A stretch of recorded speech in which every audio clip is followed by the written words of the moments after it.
Bonjour à tous, aujourd'hui le commentaire audio du film Robocop de Paul Verhoeven. Je me base sur une version du film de 1h38, c'est la version Director's Cut. Voilà, bon, pour qu'on soit bien calé, ce que je vous propose c'est de mettre pause au moment où vous voyez le logo Orion s'afficher, et quand je vous dis Go, vous appuyez sur la touche Lecture.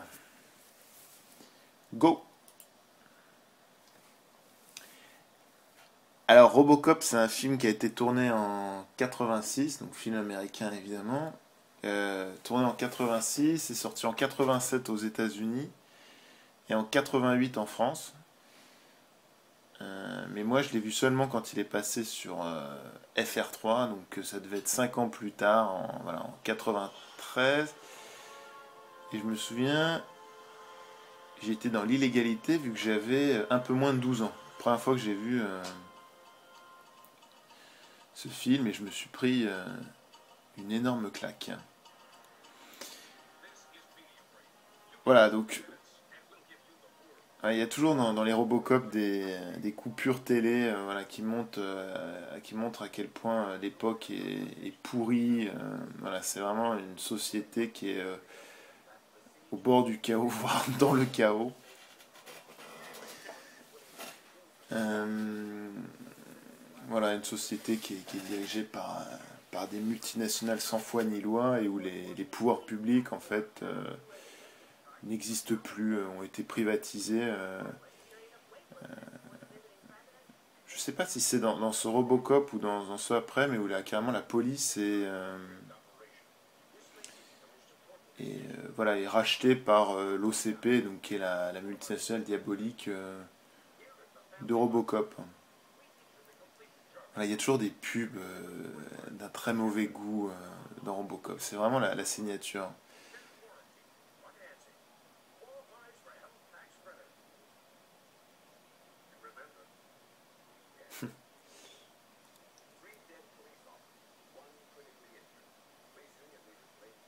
Ah, et voilà, donc les initiales de l'OCP, c'est Omni Consumer. Ah oui, donc on voit le logo de l'OCP, donc voilà, la police de Détroit appartient à la multinationale OCP. Donc là, on voit le vice-président, Dick Jones, donc qui est le super méchant du film. Voilà, donc qui n'est pas le président de l'OCP, qui est le vice-président. Voilà, donc, on peut pas dire que la société est dirigée par un voyou non plus, mais voilà, donc là, on voit son bras droit, Clarence Bodicker, qui est joué par Kurtwood Smith. Voilà, bah, par la suite, quand on aura un peu de temps, on pourra revenir sur la filmographie des différents acteurs.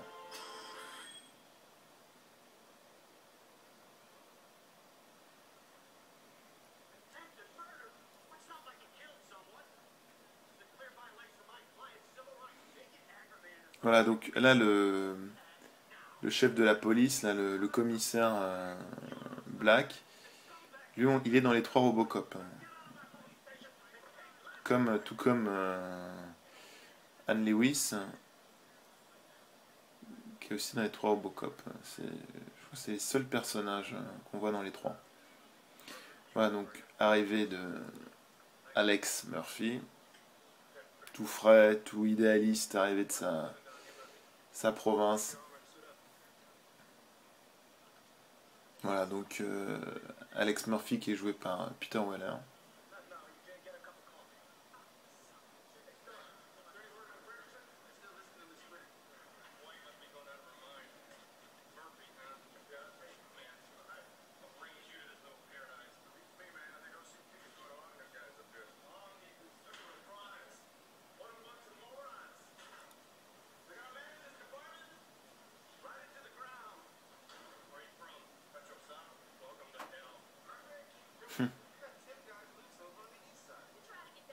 Voilà, alors ça c'est typique de Paul Verhoeven, les vestiaires mixtes. Euh,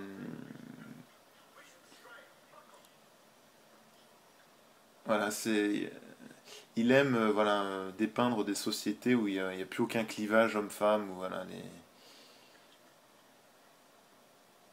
les femmes voilà, se comportent et font exactement la même chose que les hommes, les mêmes métiers. Voilà, il aime gommer toutes les aspérités. Je trouve qu'il a un petit air de Rick Moranis, là, le flic qui s'occupe là, des boulots à la con, comme vider les casiers.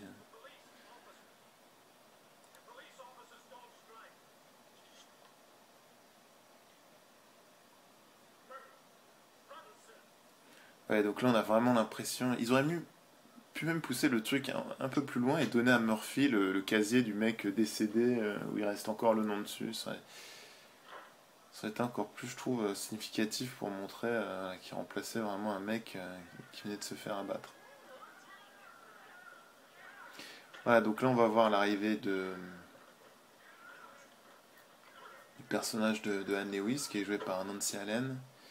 Voilà, donc qui est une femme qui se bat exactement comme un homme. Voilà, c'est vraiment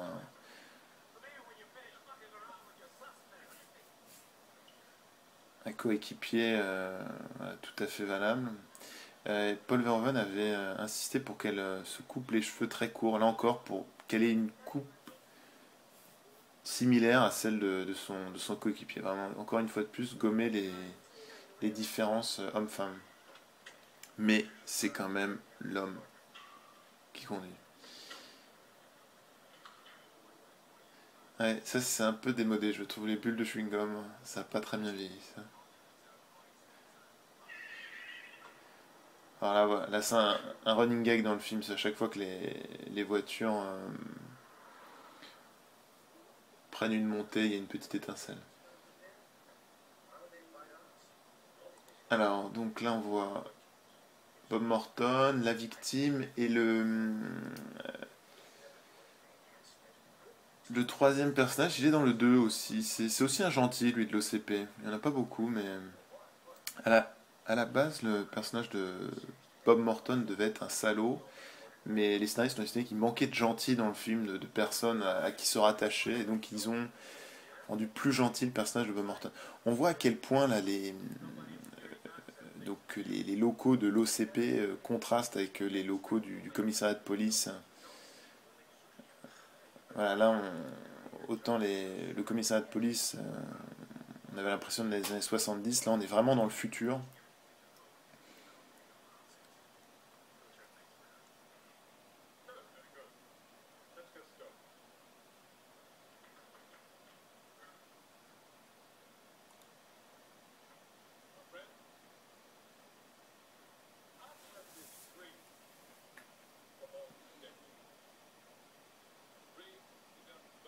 C'est assez drôle qu'il commence son discours de la même manière que Martin Luther King. I had a dream. Voilà, donc ça c'est vraiment le, le truc récurrent dans les Robocop, c'est la construction du nouveau Détroit qui n'arrive jamais. Bon, c'est vraiment un peu la blague.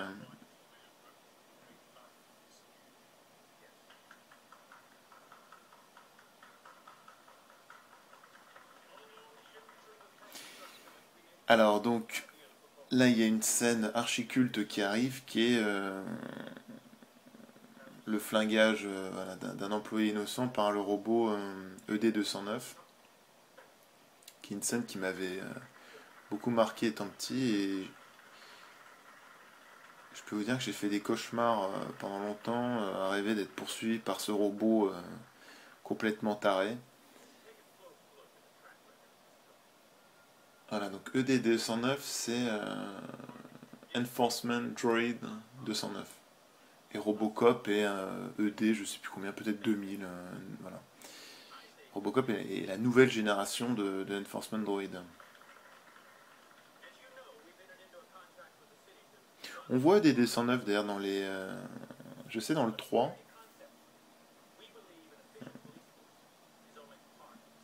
Ah, dans le 2 également. On le voit très rapidement dans un spot télé où ouais, il a flingué des innocents. Il est encore bourré de bugs.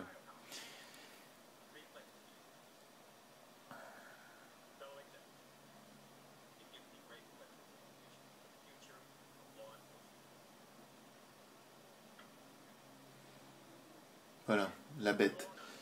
Donc quand il est à l'arrêt, c'est une maquette grandeur nature.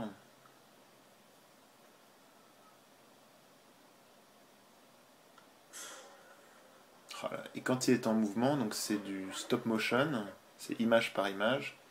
C'est les équipes de Phil Tippett qui se sont occupées de ça. Et là, ce sont des modèles réduits pour le faire bouger. Ce qui est très flippant, c'est, je trouve, les bruits que fait ce robot aussi. Comme des bruits, des rugissements de jaguars, voilà, c'est des bruits d'animaux féroces.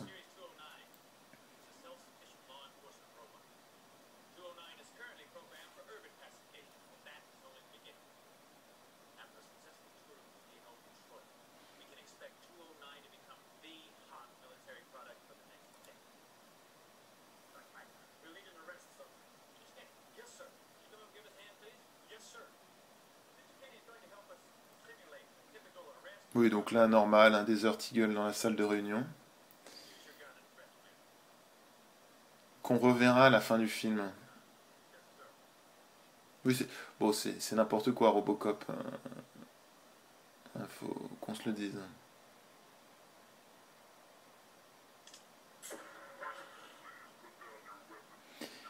La voix est très flippante aussi. C'est le producteur qui a fait la voix. Voilà, j'en reparlerai, mais c'est un petit budget, Robocop, faut le savoir. Voilà, donc là, c'est extrêmement flippant. Il a pas. Voilà. Je trouve ça très flippant, les scientifiques qui s'affolent. Le fait aussi que voilà, tous les gens là, ils repoussent leurs collègues.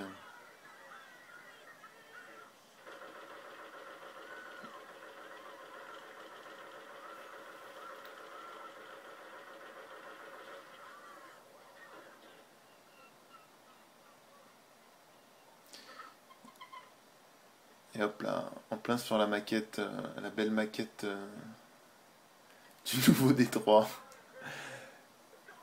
Ah oui, ça c'est assez ridicule. Le gars qui dit quelqu'un appelle un médecin. Il y a peu de chances qu'ils s'en tirent. Quoique, ils arrivent à ressusciter, les médecins arrivent à ressusciter Robocop. C'est vrai qu'on est dans le futur.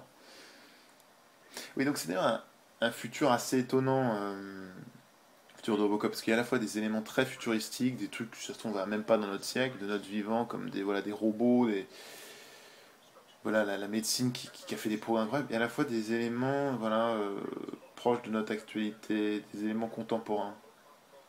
C'est voilà, à la fois un futur proche, à la fois un futur lointain.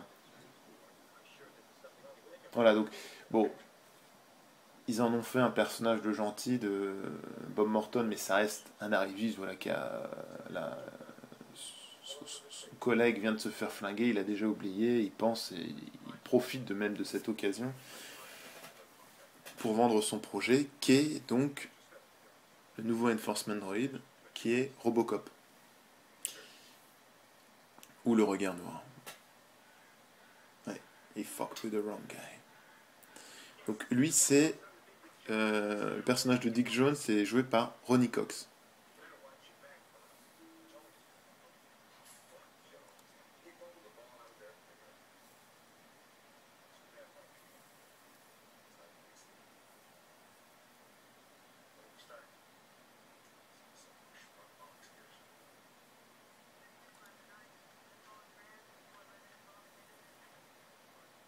Ils font un peu bidon leur gilet pare-balles. Oui, donc faut savoir que c'est une petite production, Robocop. Le film a coûté dans les 10 millions de dollars. Ce qui est peanuts. Aujourd'hui, c'est le budget, je pense, d'un film sorti directement sur DVD. Et pour comparaison, le nouveau Robocop là, qui va sortir, donc le 4, là en 2014, a coûté 100 millions de dollars, donc 10 fois plus. Et j'aurais tendance à dire qu'il va être 10 fois moins bien. Donc là où on voit que c'est un petit budget, voilà, par exemple, vous voyez des détails comme je trouve le gilet pare-balles est pas terrible, ou souvent on voit les mêmes images, les mêmes décors. Mais c'est en aucun, enfin, pour moi c'est tellement pas lié à la qualité d'un film, le budget. Voilà, je trouve que c'est un bon exemple d'ailleurs. Donc la présentation des méchants. Donc là on voit Clarence Bodica, Léon, il y a également là, le gars qui va se prendre à la fin du film le bidon d'acide, là qui conduit le van.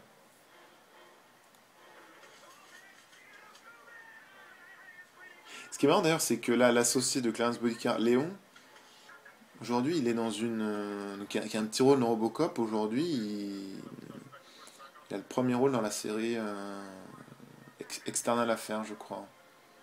Je suis pas trop série, mais voilà, il tourne.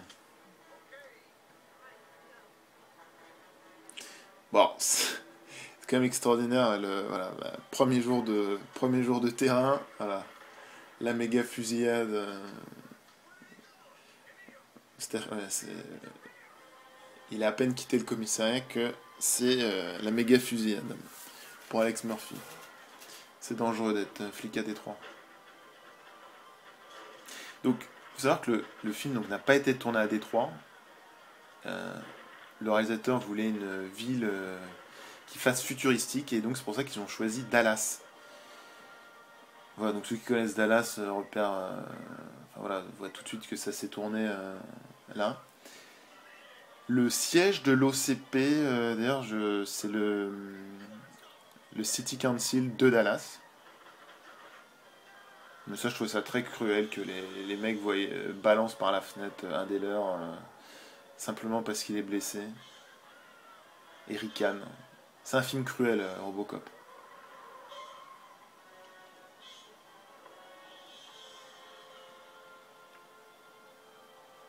Voilà, les seuls gentils dans le film, ce sont les flics, hein. Tous les autres sont soit un peu pourris, soit complètement pourris.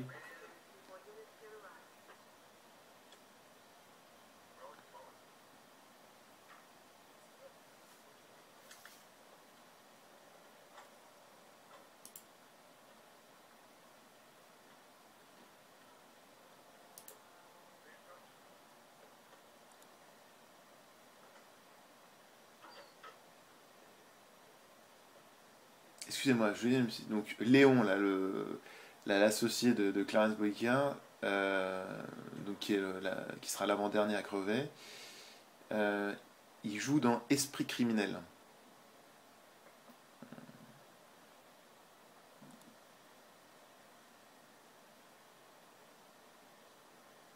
Ouais, il tourne bien. Ouais, il doit faire 10 tournages par an, ce mec-là. Ça tourne bien pour lui.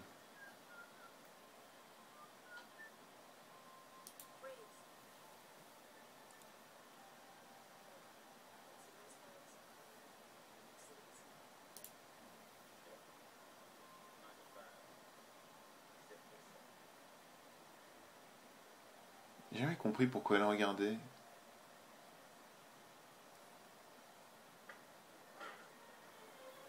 Si elle voulait vérifier quelque chose.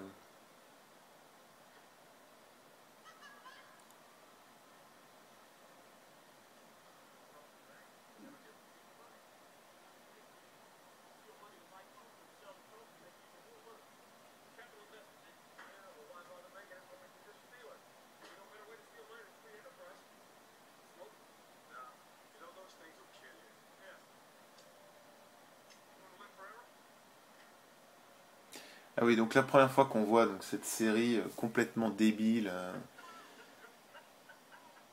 voilà, qu'on va voir à plusieurs reprises dans le film, voilà, qui montre la. Bon, c'est une petite remarque voilà, sur la. Peut-être pas bon signe quand voilà une société des télés complètement débile.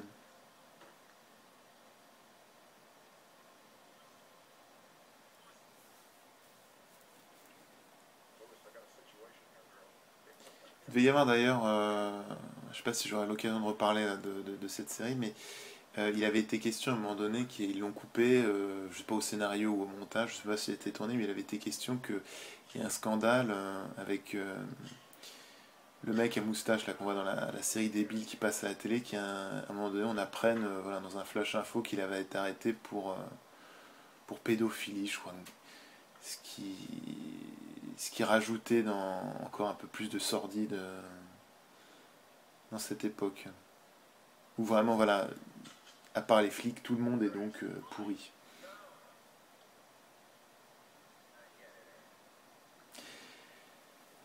En fait, donc c'était un budget très serré Robocop, et en fait, il n'avait pas tourné l'assassinat de Murphy. Je sais pas, c'était peut-être un simple flash info, mais il n'avait pas tourné la scène. Et en fait, ils ont réussi à obtenir une rallonge auprès des producteurs. Et ils ont tourné cette scène, je crois, voilà, quelque chose comme 4 mois après le tournage, à Los Angeles.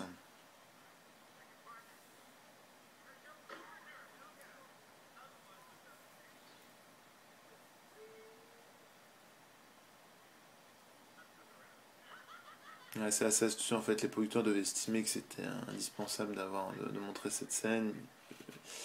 Verhoeven devait s'y attendre, et voilà, du coup, ça lui a permis d'avoir une rallonge.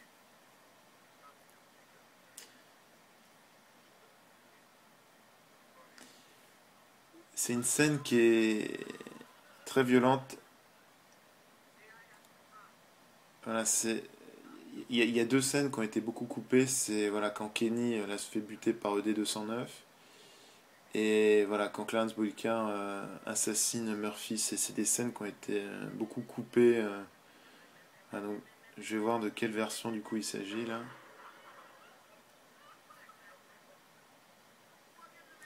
Je sais que ouais, dans la version longue, là carrément à un moment donné, on lui tire dessus, il y a son bras qui saute. C'est vraiment horrible.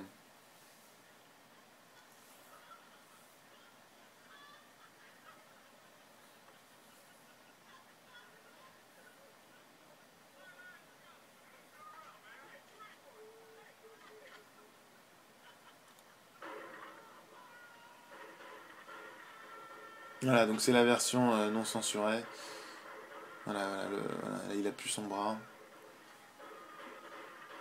Et voilà, donc la version longue, on voit vraiment une scène où il y a le bras qui saute. Donc là, c'est terrible en fait, elle est bloquée par cette grille. Lewis, elle peut pas aider son collègue. Donc elle le voit mourir impuissante.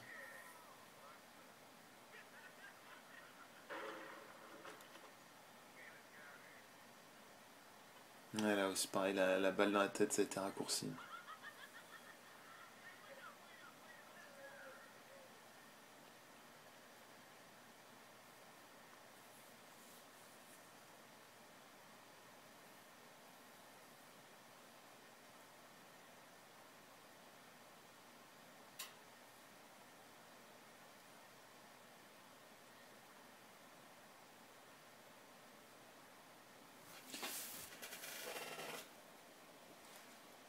Ouais, alors, il y a eu beaucoup d'acteurs qui ont été pressentis pour jouer le rôle de Robocop. Euh, il a été question à un moment donné de faire jouer Arnold Schwarzenegger, mais toute l'équipe a eu un peu peur qu'avec l'armure de Robocop, on a l'impression d'avoir le bonhomme Michelin. Donc il n'a pas été de l'aventure, mais bon, ça l'a pas empêché plus tard de faire Total Recall avec Paul Verhoeven. Ça s'est pas très bien passé au début avec Peter Weller, parce que quand en fait la tenue est arrivée, le tournage avait été un peu décalé parce que la tenue n'était pas prête, et quand la tenue est enfin arrivée, Peter Weller a dit qu'il fallait qu'il s'habitue à la portée, qu'il avait besoin de plusieurs jours pour voilà mettre en pratique ce qu'il avait appris, refaire il fallait qu'il s'habitue il fallait qu'il s'habitue à l'armure. Euh, il y avait ça, il y avait ah oui, puis aussi il voulait donc c'est un partisan de l'acteur studio Peter Weller, et donc il insistait pour qu'entre les scènes être appelé robot, c'est-à-dire il voulait rester dans son personnage, et donc voilà, Paul Verhoeven a trouvé ça complètement stupide. Elle ne l'a pas du tout pris au sérieux. Et voilà, il y a eu un moment donné où c'était un petit peu chaud entre deux, et il a pensé le remplacer. C'est vrai qu'en plus c'est tout à fait possible dans la mesure où on voit pas son visage. Voilà, ça aurait été quelque chose de tout à fait envisageable. Il a fait penser le remplacer par... je crois qu'il y a eu Michael Ironside, et il y a eu aussi Lance Henriksen. Enfin, voilà, qui ont été envisagés pour le remplacer. Il cherchait quelqu'un, Paul Verhoeven, c'était très important qu'il ait une belle mâchoire, vu que c'est la seule partie finalement de son physique qu'on va voir pendant tout le film. Donc voilà, Peter Weller a une belle mâchoire.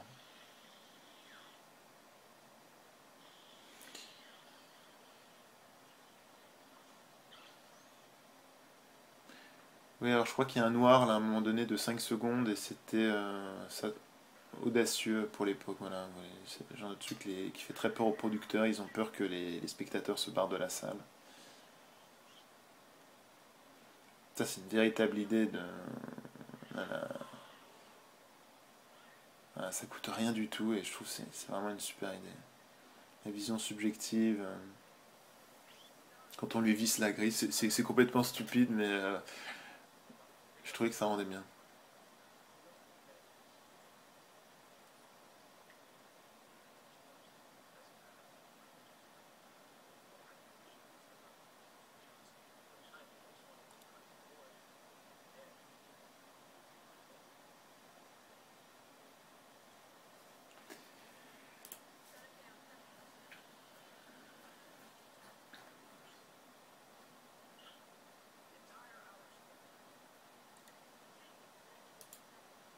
Oui, là, l'accessoire, il est quand même assez pourri. C'est là où on voit que c'est un petit budget, je trouve.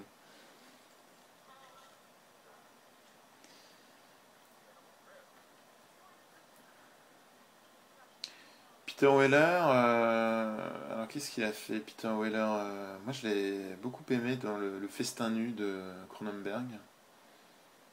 Il a été dans Maudite Aphrodite de Woody Allen.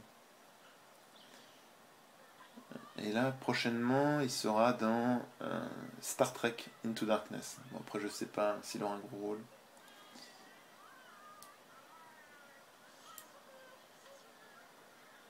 C'est vraiment pour revenir au film, c'est vraiment comme, oui, comme si c'était un nourrisson là qui était dans son landau, qui assiste passivement, voilà, à ce qui se passe autour de lui. Il peut juste regarder. Voilà, il est complètement dépendant des adultes. C'est comme voilà, en fait, on assiste comme à sa naissance, puis à son éveil. Là, on va assister à ses premiers pas. Ouais, ils ont créé un être et Bob Morton en est le père. Ah, donc, au passage, on a vu sur l'écran Robocop.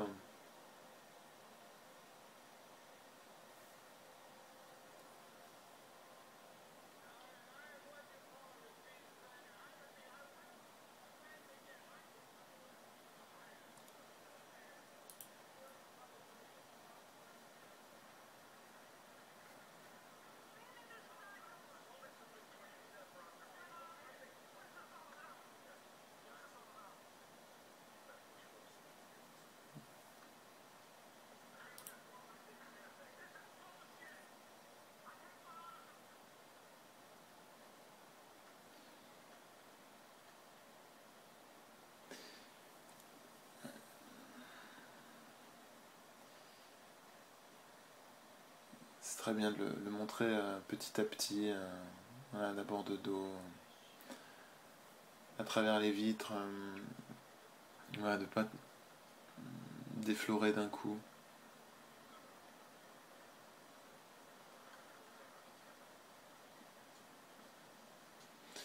Les bruitages, je trouve, de Robocop, la première fois qu'on le voit en entier, les bruitages sont très bien. Ça, les bruitages, c'est quelque chose qui contribue énormément à la qualité d'un film et ça coûte pas très cher. Et voilà, c'est vrai que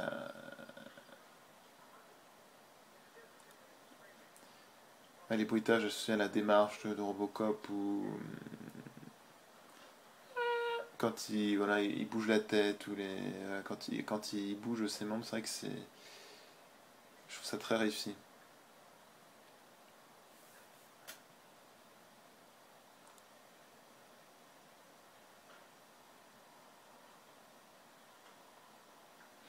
Les jambes, c'est pas ce que je trouve le mieux fait dans la tenue.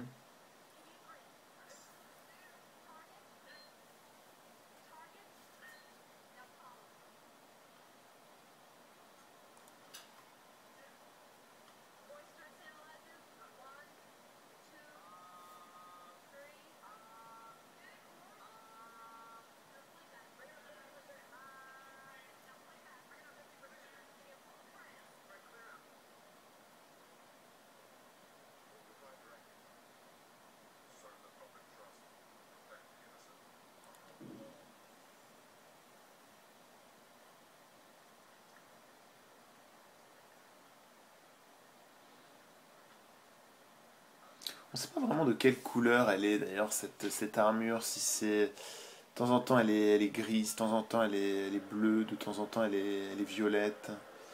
Euh,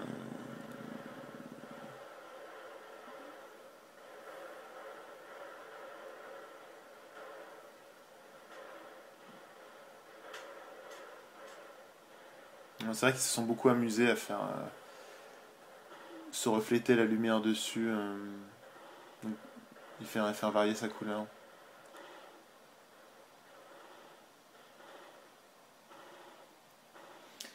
Donc à la base, il devait avoir un Desert Eagle, Robocop, et en fait, ils ont réalisé que le flingue, qui est un sacré flingue, le Desert Eagle, en fait, faisait ridicule dans sa main, faisait trop petit, et donc ils ont pris un Beretta qu'ils ont agrandi, voilà, ils lui ont rajouté, ils ont dû doubler son volume.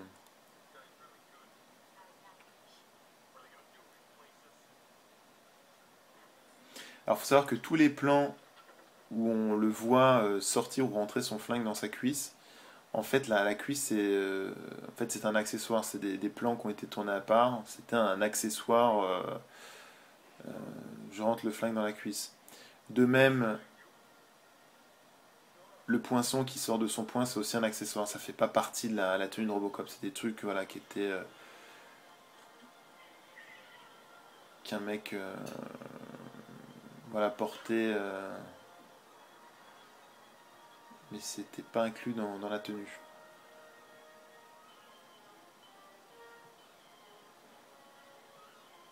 Et ouais, là, elle est grise, l'armure. Je crois qu'il l'enduisait de trucs gras pour que la lumière se reflète mieux dessus. Voilà, donc on revoit la série complètement dégénérée.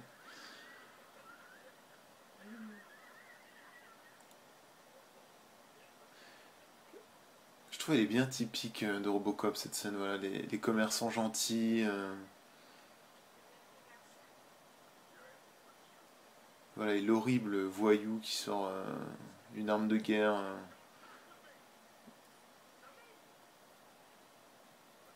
pour leur piquer la caisse. Voilà, le mal est partout dans Détroit City, hein.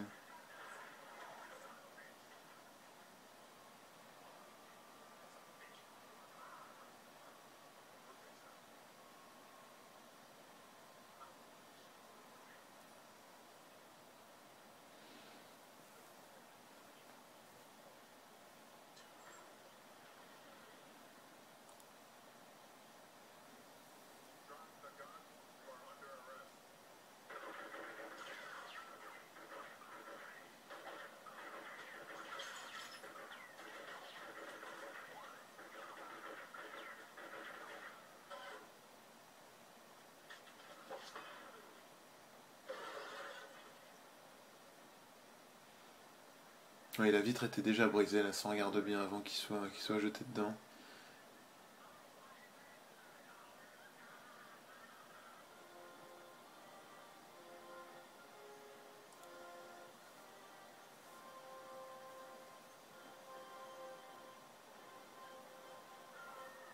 Alors, faut savoir que toutes les scènes où on voit Robocop dans une bagnole, en fait, il a juste la partie supérieure de l'armure.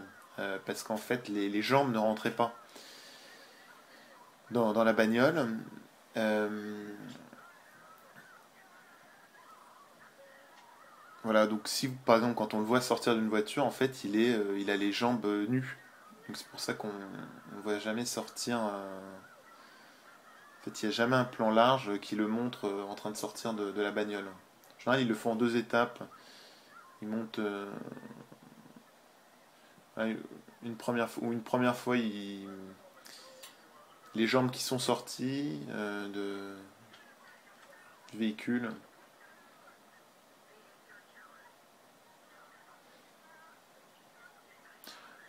Ouais, alors ça, c'est ouais, complètement improbable.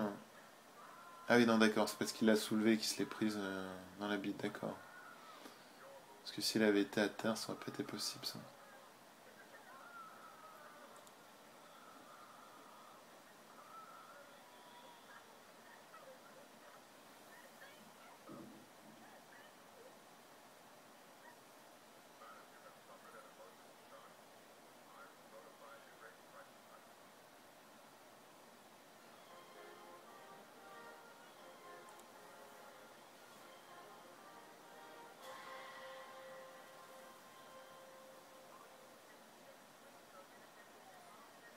Ça, c'est tiré d'un fait réel.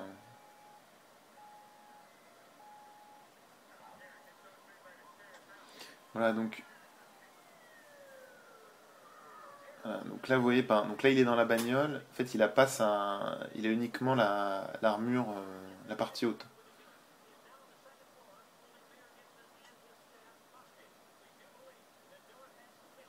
Ouais, vous voyez, il a les jambes nues quand il conduit la bagnole. Là, il a les jambes nues. Et voilà. Et là, il a pu remettre toute la tenue.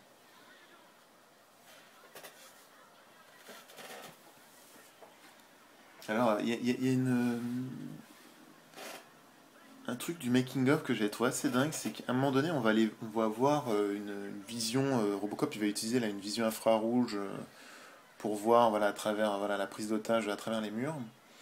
Et en fait, pour vous montrer, enfin voilà, l'époque, voilà, c'était tourné en 86. Voilà, donc aujourd'hui, ce serait fait en image de synthèse.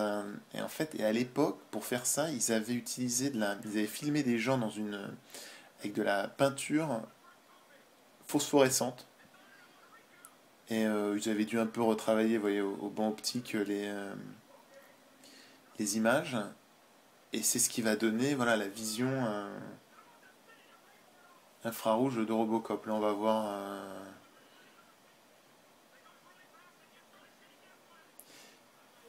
Ouais, ils ont toujours des armes incroyables, les méchants. Enfin, des armes très puissantes, là, un Uzi. Il n'y a que les flics, en fait, qui utilisent des flingues dans Robocop. Tous les autres ont des armes de guerre. Même le petit preneur d'otages.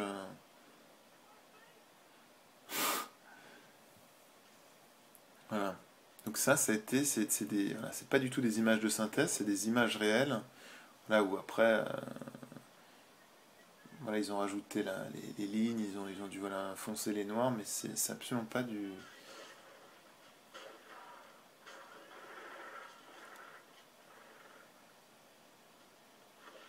Ça, c'est du coup de poing.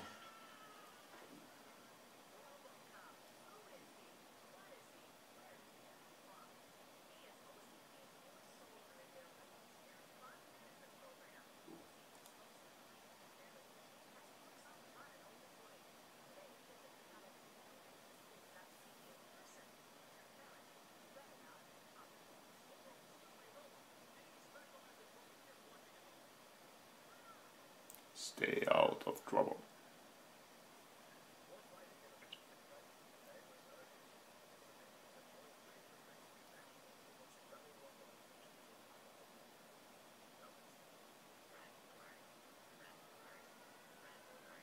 Ah oui, ça c'est aussi la signature Robocop, les pubs d'humour noir.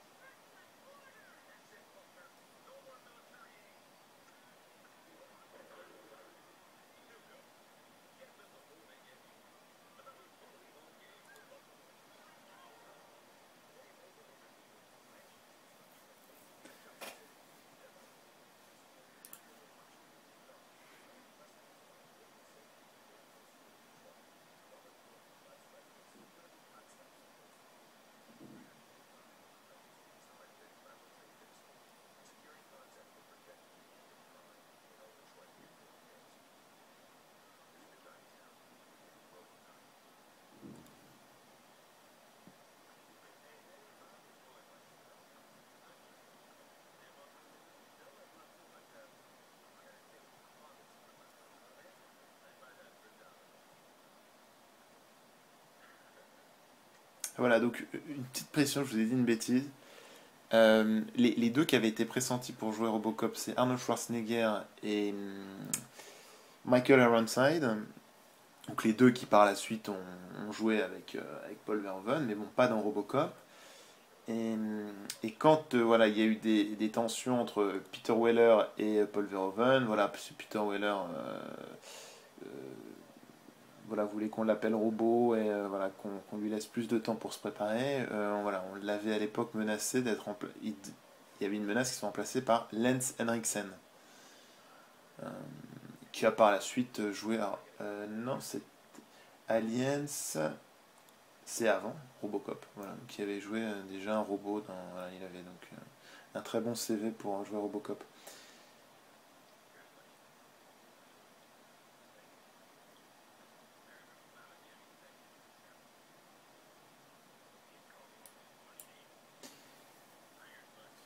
Je profite de ce petit temps mort, peut-être pour faire la filmo de Paul Verhoeven.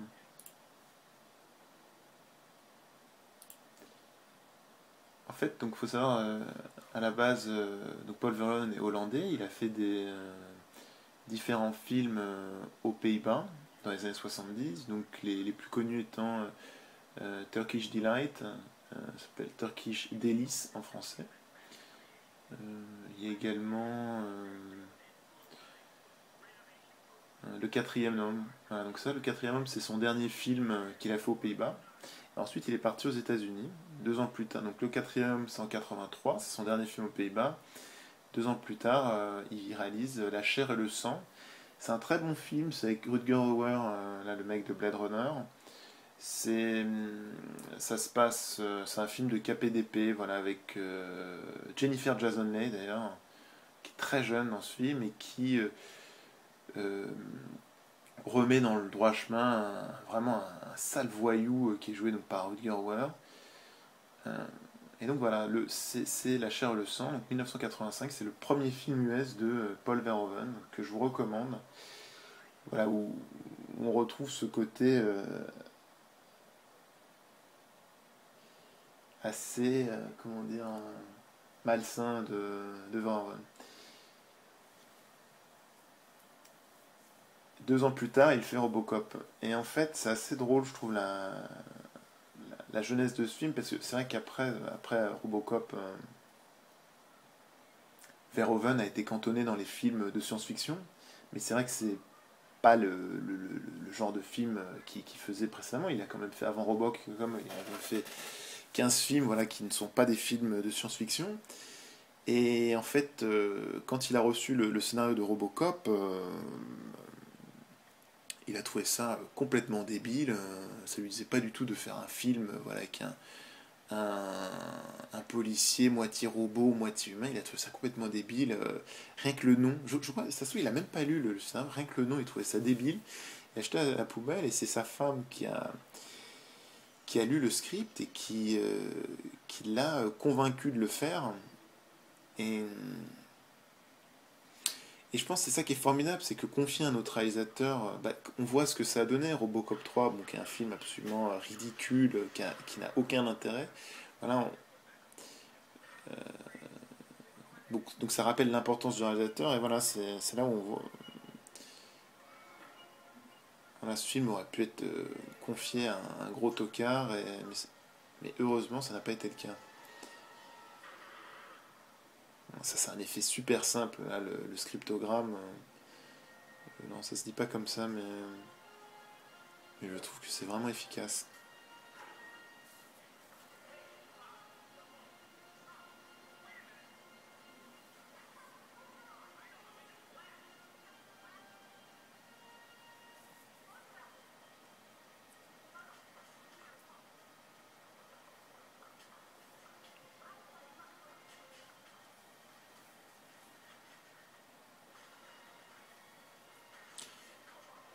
Donc suite à Robocop, voilà, donc Paul Verhoeven est resté, à part, en fait c'est ça qui est terrible, c'est qu'après il y a une espèce de, Un peu de malédiction, où dès qu'il s'est essayé à autre chose qu'à la SF, ça a été des bons films, mais des bides commerciaux, donc c'est sûr que c'est compliqué pour refaire des films après. Donc voilà, suite à Robocop, on a eu Total Recall. Il tourne assez peu, Paul Verhoeven, parce que Total Recall, c'était 3 ans plus tard, donc avec Arnold Schwarzenegger et Michael Ironside. 2 ans plus tard, il fait Basic Instinct. 3 ans plus tard, Showgirls, qui est de loin son moins bon film, mais bon, ça reste un Verhoeven, donc il faut le voir. Voilà, donc suite à cet échec cuisant de Showgirls, voilà, les seuls trucs qu'il pouvait réaliser c'était de la SF, et il fait le super Starship Trooper en 97. Ensuite, 3 ans plus tard, il y a Hollow Man qui était pourri. Voilà, et donc là, ça a été un peu la traversée du désert pour Paul Verhoeven, puisqu'en fait, il a seulement refait un film 6 ans plus tard, euh, aux Pays-Bas, et ça s'appelle Black Book, et je vous encourage vraiment à voir ce film, c'est super. Voilà, ça montre, enfin, c'est vraiment un film anti-manichéen sur la Seconde Guerre mondiale.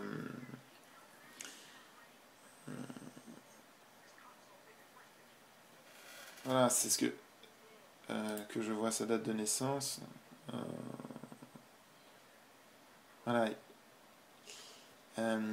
Paul Verhoeven, il est né en 38 aux Pays-Bas, donc voilà, quand il avait 5 ans, il était dans un pays, on peut le dire, nazi, donc aux mains des nazis, et en fait, voilà, il a voulu faire un film sur cette époque et sur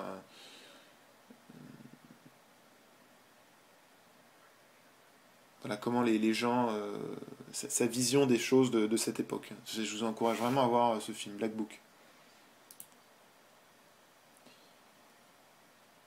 Ouais, voilà, mais on peut dire que c'est un peu voilà, après, je sais pas ce que c'est là, Hayden Ford, Jesus of Nazareth, il n'y a même pas d'image sur Allociné, donc bon, c'est un peu fini là, j'ai l'impression, la carrière de réalisateur en tout cas de Paul Verhoeven. Bon, alors ça, soi-disant, c'est en fait, là, le personnage du caissier Pompis, c'est Paul Verhoeven jeune. En fait, c'est comme un caméo,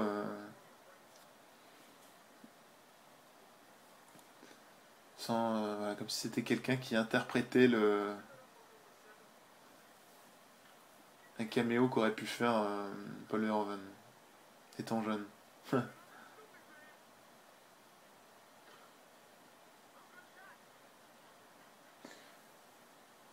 Oui, il fait vraiment gun en plastique, je trouve, le Uzi là, de Acid Man.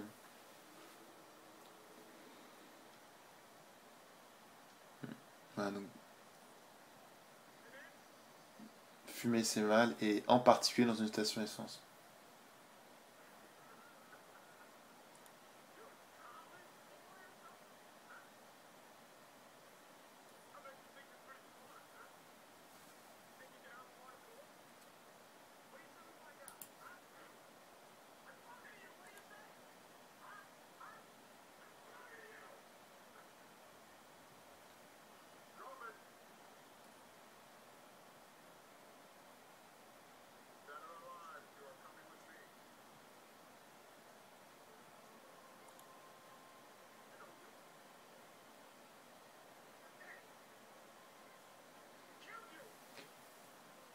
Le film a été produit par John Davison. euh, bon, voilà, qui a fait ses plus beaux coups avec Paul Verhoeven. Euh, donc, il avait fait la quatrième dimension, qui est très bien, que je vous encourage à voir. C'est plusieurs courts-métrages de super réalisateurs comme John Landis, il y a Steven Spielberg aussi. Euh, John Davison, il a également produit Robocop 2. Tout est énorme dans Robocop. L'explosion, elle est énorme. Tout est démesuré. C'est très violent. Donc John Davison, c'est lui qui a produit le Robocop 2, il n'a pas fait le 3. Et je trouve que je trouve que la trilogie Robocop, elle montre, euh, je trouve assez bien ce qui fait quand même qu'un film est réussi ou pas. Excusez-moi, je regardais le film. C'est d'une part le réalisateur, d'autre part les producteurs, car voilà, John Davison n'a pas produit Robocop 3 et voilà, et la réalisation de Robocop 3 a été confiée à un sombre inconnu. Voilà, donc ça vous voyez, par exemple, quand vous voyez là le poinçon qui sort du point, là c'est un technicien qui tient cet accessoire, mais donc en aucun cas ça sort de le costume du robot. Voilà, John Davison a également produit Starship Troopers.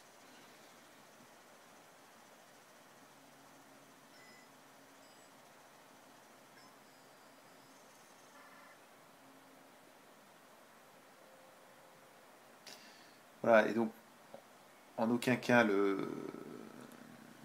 enfin,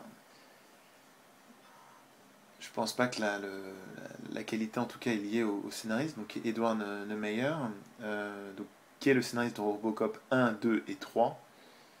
Il a également écrit des épisodes de la série Robocop. Voilà, Robocop 3 est une bouse et donc en aucun cas le film est sauvé par son scénario. Je pense pas que c'est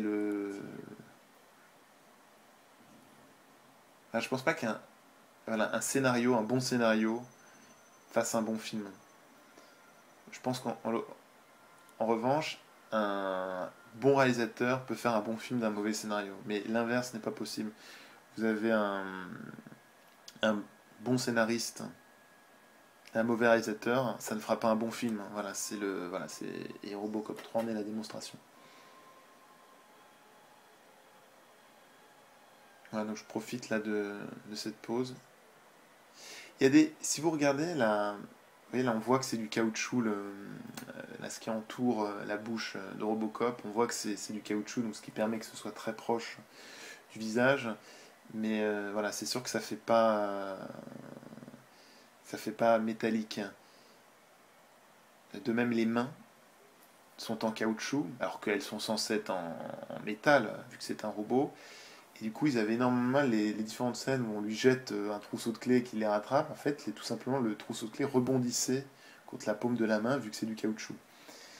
Mais c'est sûr que ça, euh, grâce au bruitage et voilà, au maquillage de la main, on arrive, enfin, l'illusion est réussie, on arrive à penser que voilà, c'est une main tout en métal. Mais là, on voit bien, je trouve que la tête, ce qui entoure la bouche, c'est du caoutchouc. Je trouve ça assez flagrant. Je profite de cette petite pause. Donc, il y a eu une suite à Robocop. Sans surprise, ça s'appelle Robocop 2. Et c'est un film que je vous encourage vivement à voir. Voilà, il y a certaines personnes qui disent, moi je trouve que c'est un très bon film, il y a certaines personnes qui disent même qu'il est mieux que le premier Robocop. Suite au succès de Robocop, donc Robocop 2 a bénéficié d'un budget bien plus conséquent. Donc voilà, vous aurez le droit, à Robocop 2, voilà, il y a beaucoup plus de... Voilà, il y a un robot méchant qui est bien plus, qui est plus gros, qu'on voit beaucoup plus. Voilà, il y a une scène d'affrontement qui dure très longtemps entre Robocop et son, le nouveau robot. Robocop 2, c'est assez incroyable. C'est un film, c'est action non-stop. Quand on regarde, voilà, vous voyez, dans Robocop, il y a beaucoup de temps mort. Bon, mais c'est un très bon film, donc ça se regarde sans problème. Mais Robocop 2, c'est un film 100% action, c'est-à-dire qu'il n'y a pas de temps mort. Ce qui est formidable aussi avec Robocop 2, c'est que donc c'est toute la même équipe que Robocop 1, à part Paul Verhoeven, mais qui est remplacé par un réalisateur top, qui est Irving Kershner, qui a réalisé quand même l'Empire contre-attaque. Je crois que c'est Frank Miller également qui est au scénario de Robocop 2. C'est vraiment à voir Robocop 2. C'est une très bonne suite, je trouve. Alors là, il me semble qu'à un moment donné, dans la boîte de nuit, on va voir le réalisateur Paul Verhoeven.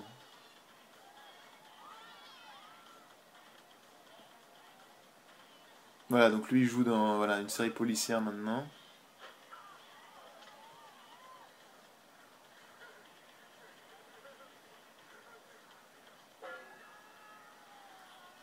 Voilà, là, là, c'était Paul Verhoeven qui danse comme un fou.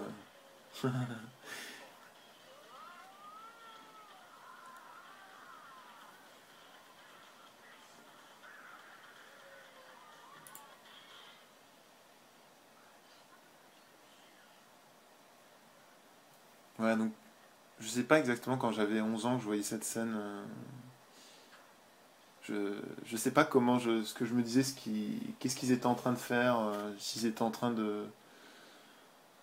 Je sais pas comment je comprenais cette scène à 11 ans, s'ils étaient en train de, je sais pas quoi, de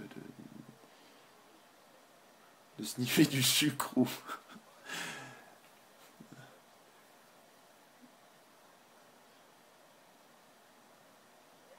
Voilà, pour moi, oui, je veux dire, voilà, c'est comme si elle se mettait du chocolat, voilà, ça doit être agréable à lécher. Mais oui, j'étais jeune et innocent à l'époque. Voilà, donc là, Bob Morton se fait plaisir, son projet a été retenu, il s'est pris deux putes, et voilà, et il s'attend à passer une très bonne soirée, jusqu'à ce que le champagne arrive.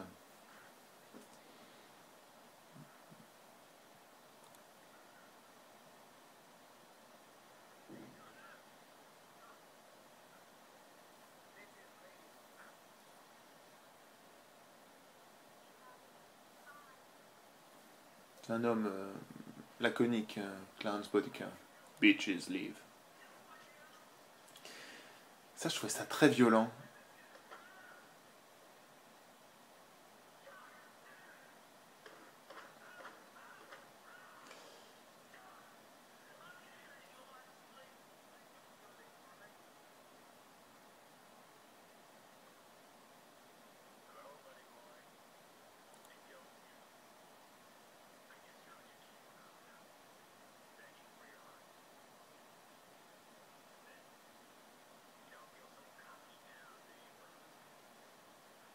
Ça marche jamais.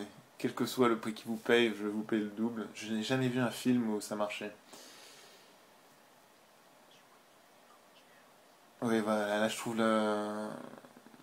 Il n'est quand même pas terrible l'accessoire de la grenade. Ça fait vraiment plastique, ça fait jouer pour enfants. Euh, ça ne fait pas du tout objet militaire, je trouve.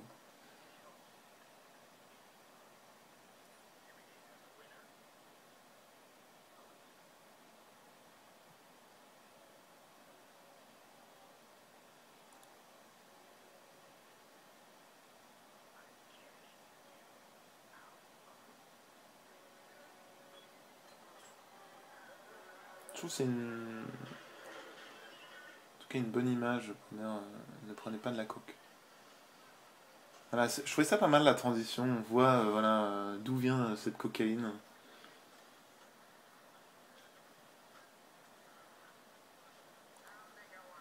C'est une très bonne manière d'ailleurs de présenter le trafic de drogue et de commencer par montrer l'utilisateur, puis après le producteur. Voilà, de montrer qu'évidemment sans consommateur il n'y a pas de producteur.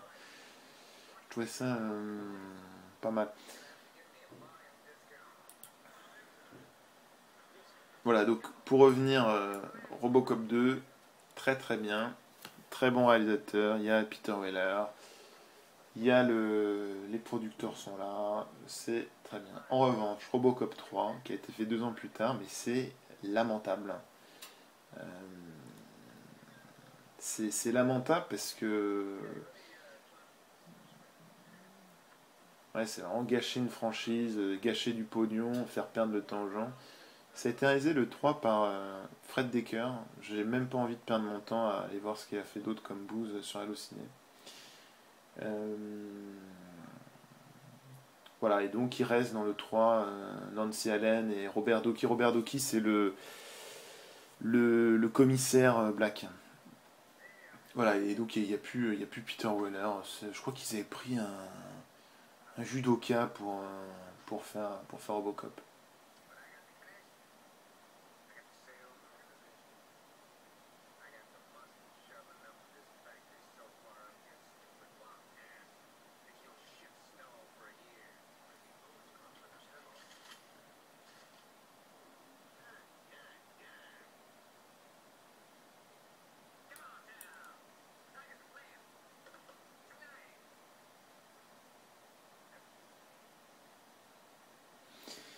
Et oui, donc pour revenir, mais bon, je pense que je ferai sûrement un commentaire audio de Robocop 2 aussi, mais ce qui est incroyable avec Robocop 2 aussi, c'est le nombre de...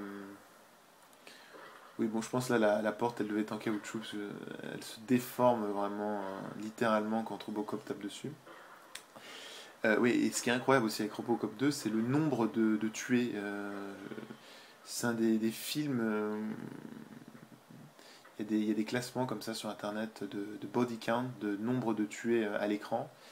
Et voilà, et Robocop 2 arrive en tête. Je crois qu'il y a 200 personnes qui se font abattre à l'écran. C'est spectaculaire. Voilà, Robocop 2, en fait, c'est Robocop poussé, voilà, Robocop poussé à fond. Là, ils avaient un problème quand ils ont tourné cette scène, c'est que en fait, les guns s'enrayaient, donc en fait, ils pouvaient pas les filmer plus de 5 secondes après les. On voit d'ailleurs là, le flingue il marche plus là. Ah, donc ils pouvaient pas les filmer plus de 5 secondes, donc c'est pour ça que voilà, le montage est assez rapide. Ouais, donc on va voir un tir assez marrant, je trouve. C'est voilà, il tire sans regarder. Là, il y a tous les différents styles de tir là, de Robocop. Il y a voilà, le tir sur le côté sans regarder. Voilà. Et donc pour revenir à cette histoire de body count, euh, donc, je vous dis ce site, vous trouverez très facilement, vous tapez body count et en fait il compte chaque film le nombre de tués à l'écran. Et par exemple Robocop, il y a 30 tués à l'écran, ce qui est beaucoup. Et ce qui n'est pas beaucoup en même temps comparé, voilà, je vous dis à sa suite où il y en a 300. Et alors, j'ai été assez surpris, j'ai vu ça l'autre jour. Le film où il y a le plus de tués à l'écran, c'est le premier, je crois que c'est le Seigneur des Anneaux, le Retour du Roi, où il y a 800 tués. Et le deuxième, c'est le Seigneur des Anneaux, les deux tours. Donc Peter Jackson, encore un bon taré du cinéma. Donc elle est les deux premières places du classement.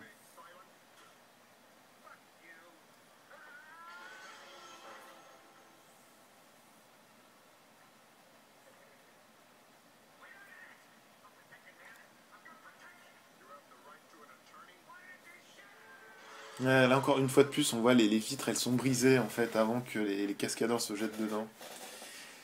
Ça, c'est un truc auquel ils faisaient absolument pas gaffe à l'époque quand ils tournaient, vu que à l'époque c'était de la VHS et je pense pas qu'il y avait une qualité suffisante pour, voilà, pour voir,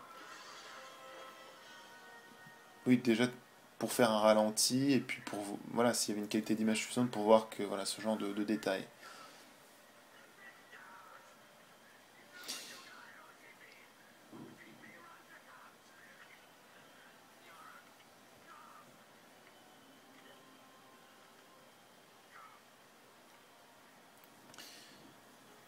Voilà, et donc, le, le, une fois de plus, donc, vu que c'était un petit budget, en fait, le costume de Robocop était extrêmement lourd.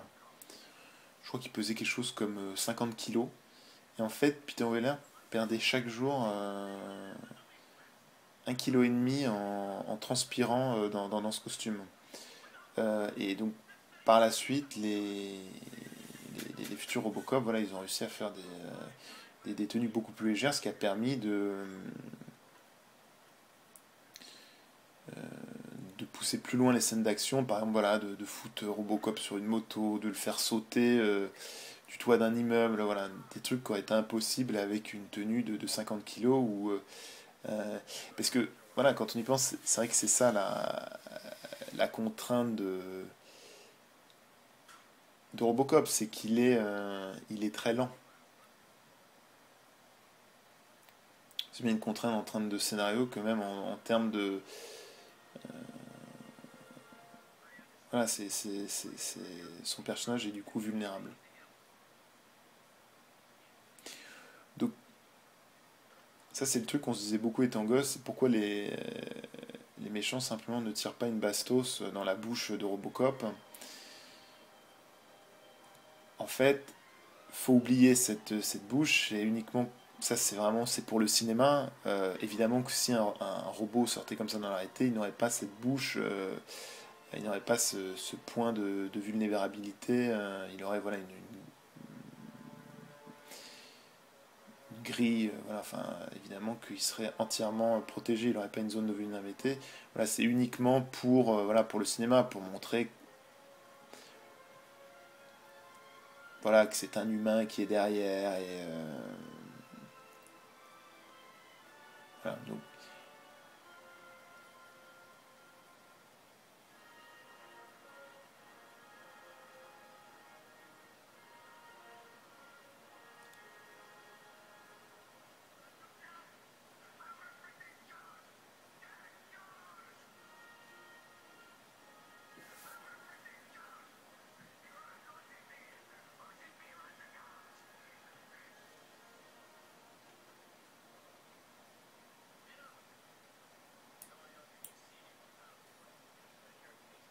ah oui, d'accord. Donc, le prochain, la Robocop, là, va être réalisé par José Padilla. Ça me disait rien. En fait, c'est celui qui a réalisé Troupe d'élite, hein, qui était pas mal, hein, un film d'action brésilien, il me semble. Donc, à voir. Bah, en revanche, là, je vois, il y a Darren Aronofsky qui a été approché. C'est le réalisateur de Requiem for a Dream. Bon, c'est sûr que ça aurait été 10 fois mieux si ça avait été lui qui s'en serait occupé. Mais bon, c'est. Voilà, bon, ils ont pris un réalisateur de films d'action. Bon, c'est. Bon. Euh, Donc ce sera certainement uniquement un film d'action.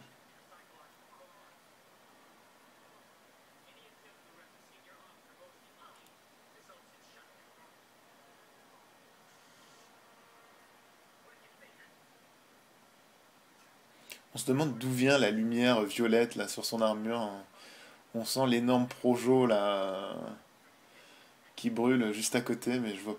Voilà, c'est là où l'éclairage est pas très réaliste, hein, parce que je vois pas en quoi il y aura il pourrait éventuellement y avoir voilà, une source violette dans les bureaux de l'OCP.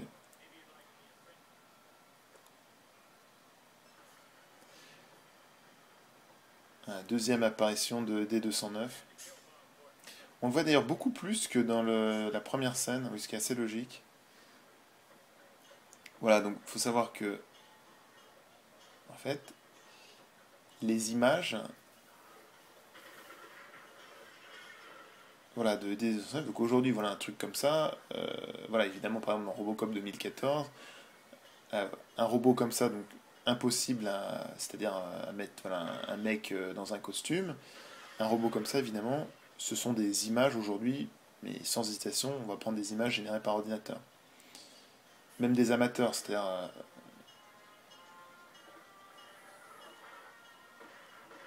voilà, à part Tim Burton dans Frankie Winnie qui, pour le fun, voilà, fait encore de la stop motion, sinon aucune personne aujourd'hui ne va avoir recours à cette technique artisanale. Et donc, il faut savoir qu'à l'époque, donc, c'est-à-dire que c'est une maquette qui est animée image par image pour donner donc cette illusion d'animation. Donc, je ne sais pas si vous imaginez le temps que ça a pris à chaque fois de déplacer. Vous voyez, bon là c'était la maquette grandeur nature. C'est seulement quand le robot bouge, vous voyez là comme ça là, que c'est animé. Je sais pas si vous imaginez le temps que ça prend pour faire voilà se déplacer le robot, faire courir. Ah, ça je trouve ça extrêmement marrant.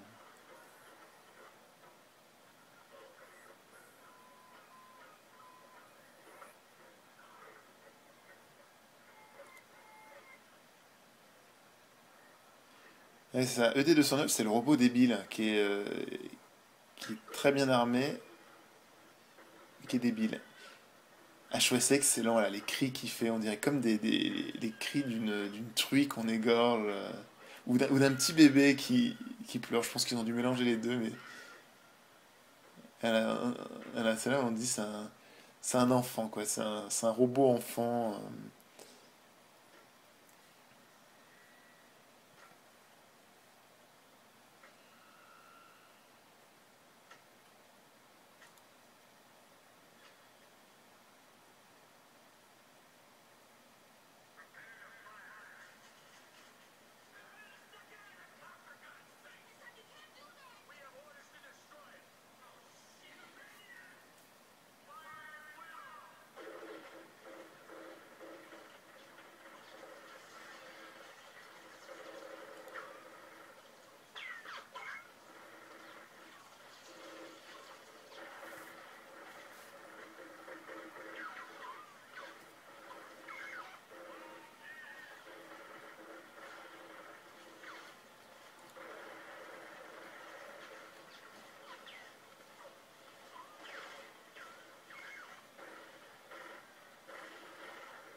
Bon, alors, il y a plein de symboles religieux dans Robocop. Voilà, Paul Verhoeven voyait Robocop comme un peu un symbole christique, la figure du Christ. Voilà, donc là,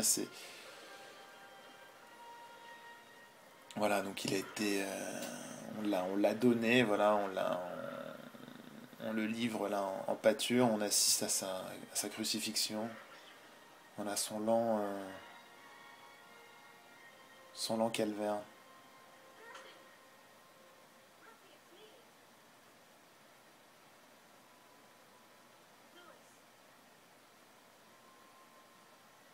Oui, alors je crois que c'est aussi ça, la raison pour laquelle il voulait que la, Lewis ait les cheveux courts, c'est voilà pour qu'il y ait, pour, pour vraiment qu'il n'y ait aucune,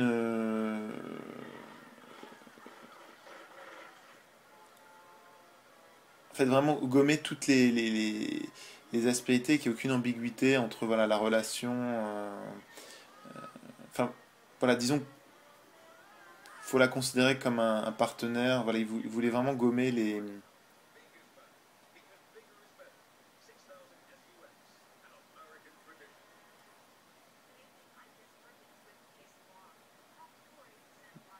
voilà, toute différence, voilà, toute altérité sexuelle pour qu'il n'y ait aucun voilà, doute, qu'il n'y ait pas de. On puisse pas se dire qu'il y a une histoire d'amour voilà, entre Murphy et Lewis. C'est vraiment voilà, ces deux partenaires, tout simplement. Il n'y a pas il y a pas de différence de sexe.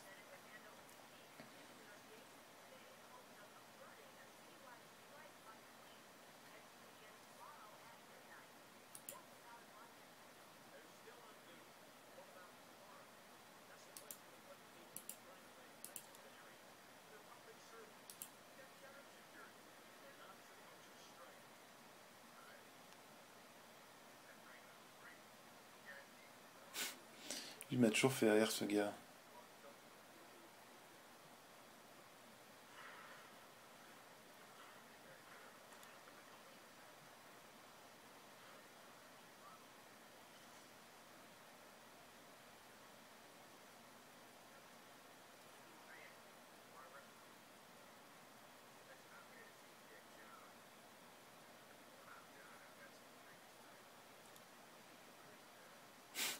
C'est vrai qu'il donne pas envie avec toutes ces balafres sur la gueule. Il donne pas envie d'aller boire un verre avec lui, hein.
Voilà, donc c'est là où on voit que c'est un monde. Ouais, d'ailleurs, je trouve qu'elle ressemble étrangement, ouais, là, la raffinerie du début où est tué Murphy.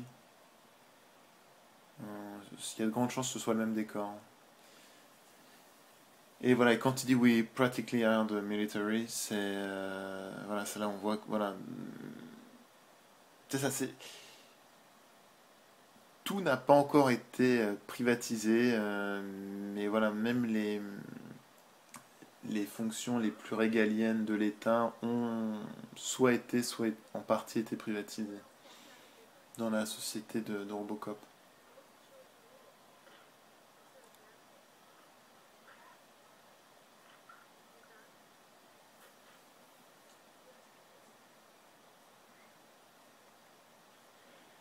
Alors, donc là, il va y avoir la scène où Robocop enlève son casque et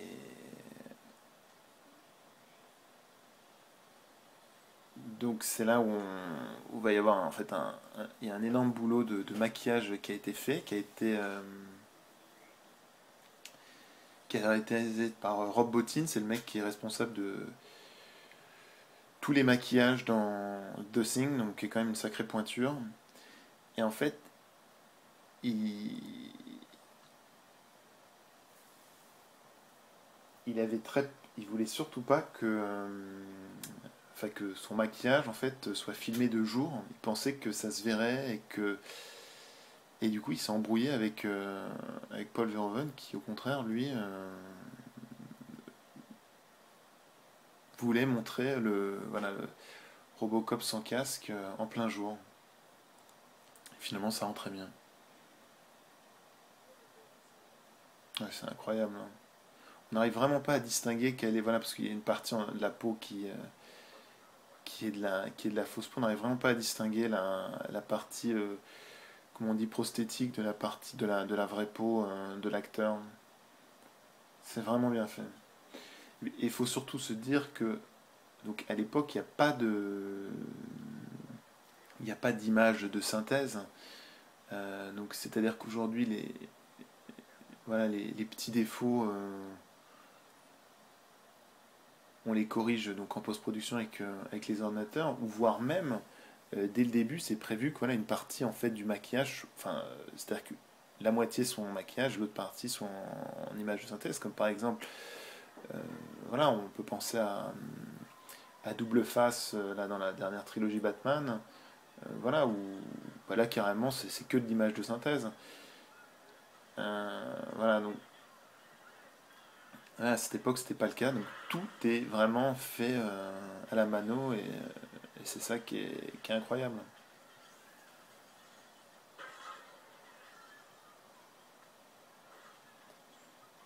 Le paradoxe de Robocop, c'est que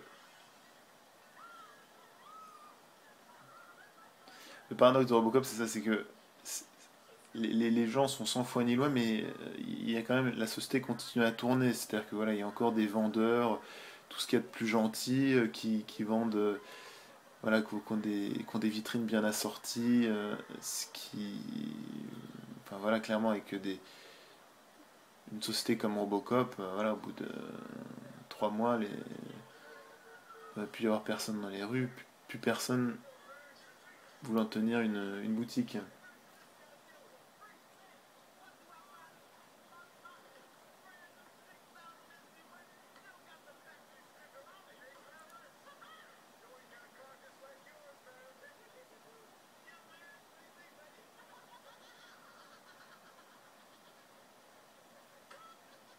C'est quand même marrant que ces deux salauds, là, Clarence et Leon, qui font vraiment sale fripouille dans Robocop, aujourd'hui, voilà, jouent dans des séries policières, jouent des gentils dans des séries policières.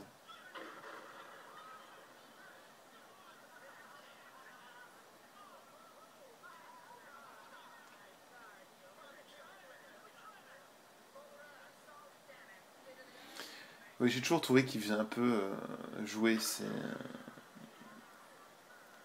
bazookas là et qui tirent également de beaucoup trop près.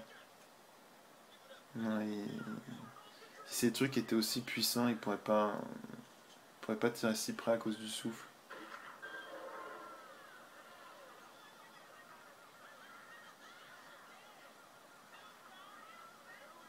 Ouais, ils font vraiment bidon. Ouais.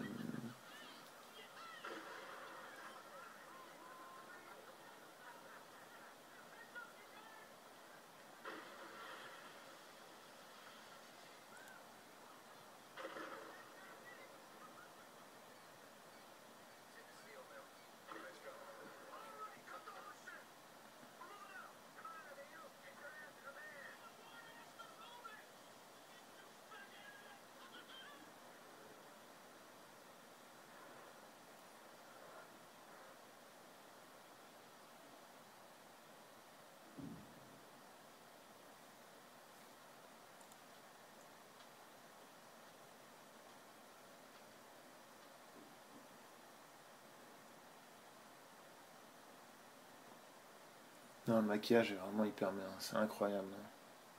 C'est incroyable.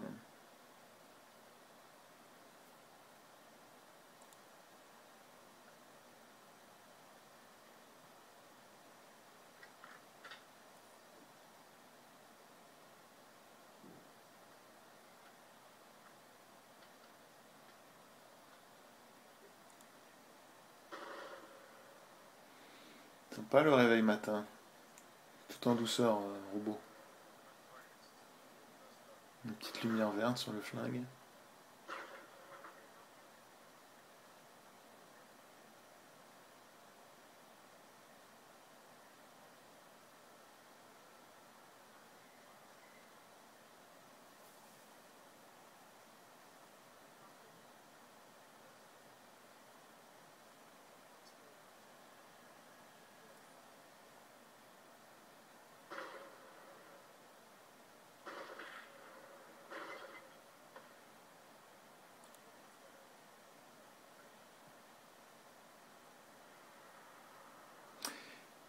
Mais voilà, quand même la plus belle prouesse de Robotine sur Robocop, c'est l'homme acide, Acid Man. Il doit avoir un nom, ce personnage. J'ai vu que sa figurine se vendait. Euh, et voilà, c'est quand même le plus beau maquillage qu'il ait fait sur le film.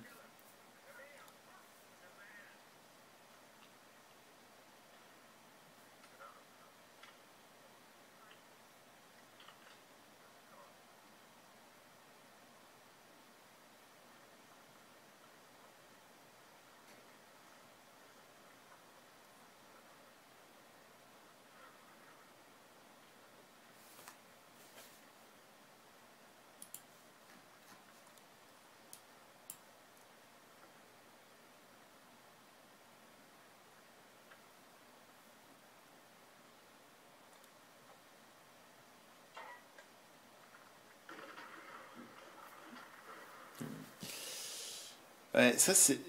Il fallait les films d'action des années 80, fallait des grosses explosions.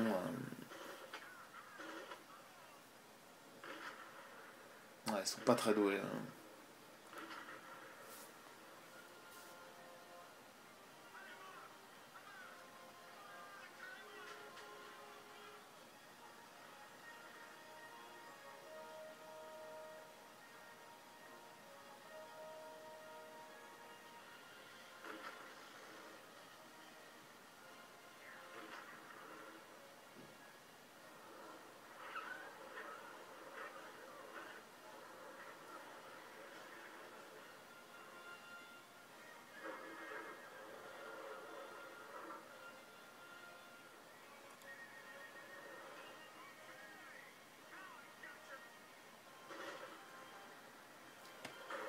Voilà, donc ça, si c'est le genre de scène là,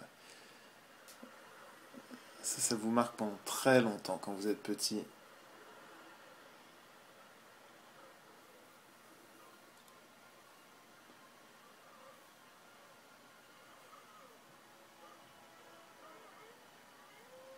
Ouais, ça c'est un maquillage incroyable, hein.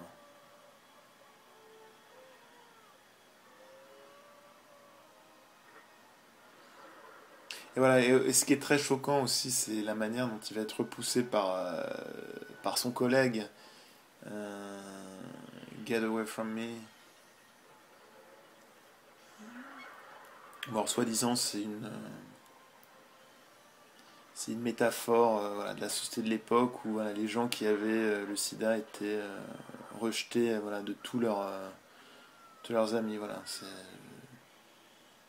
Touch Me Man, voilà. Voilà, c'est censé symboliser voilà, comment ça se passait à l'époque pour les gens qui étaient atteints du sida. Ouais, qui était un truc qu'on connaissait pas, qui faisait peur. On savait pas comment ça se transmettait. Bah, je pense qu'on peut dire que c'est la scène la plus gore du film. Hop là.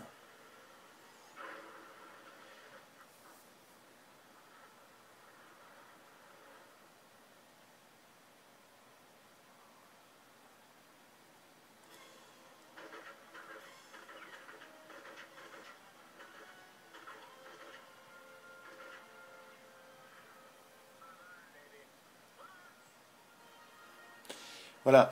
Donc là, c'est pour ça qu'on a beaucoup dit qu'il y avait une symbolique christique, c'est que voilà, Robocop marche sur l'eau, comme Jésus dans son temps.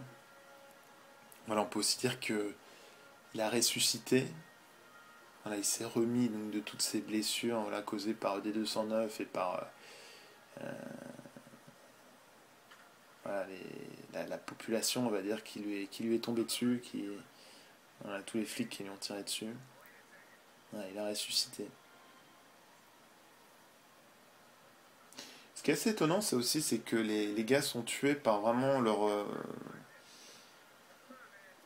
ordre d'importance, voilà, dans la hiérarchie du banditisme. Voilà, donc là, ça va être l'associé de Clarence, Léon, qui va être buté. Oh,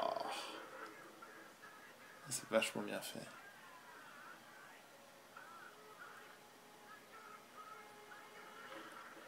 Finalement, lui, il a vraiment la mort la plus douce, ce mec Léon, parce qu'il réalise même pas qu'il va crever, en fait. Il ne souffre pas, il ne réalise pas qu'il va mourir. Il meurt même fou de joie. Donc ça, je trouvais ça assez injuste.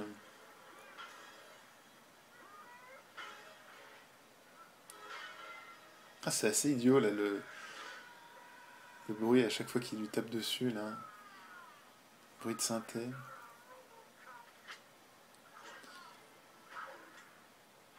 Alors, à la base, ça devait être un coup de poinçon dans l'œil. Et en fait, Verhoeven s'est auto-censuré. Parce que tout le long du film, voilà, ils ont eu peur d'avoir le. Et donc, ils étaient un témoin de. Enfin, ils avaient peur d'avoir le rated X. Donc, il s'est auto-censuré, il a pas fait le coup de poinçon dans l'œil. Là, c'est quand même gore. Son armure est recouvert de sang.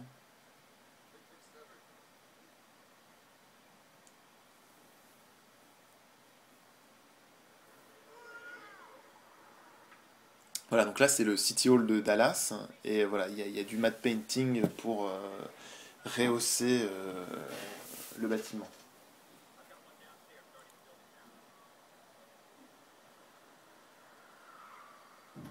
Voilà, donc dernière apparition de D209.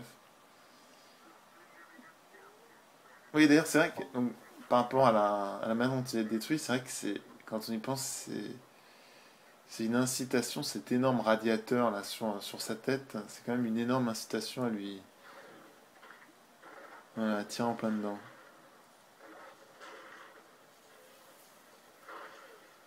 Là, on voit que c'est une maquette là qui est en train de brûler. Et dernier boulot de Phil Tippett.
Le petit Desert Eagle, bon, qui est là pour au cas où en réunion.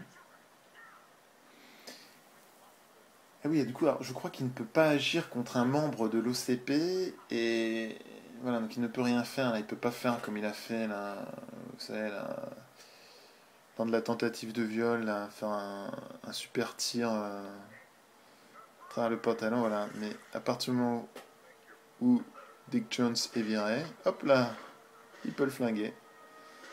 Voilà, cette fois-ci, allez hop, il quitte la réunion par la fenêtre.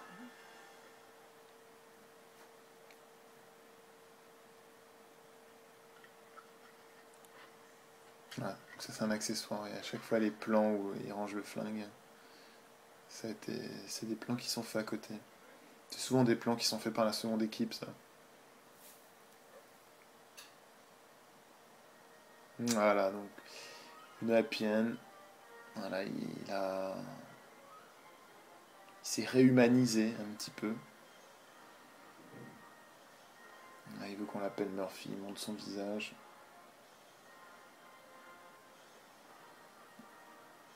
Voilà, tous les personnages clés de la production.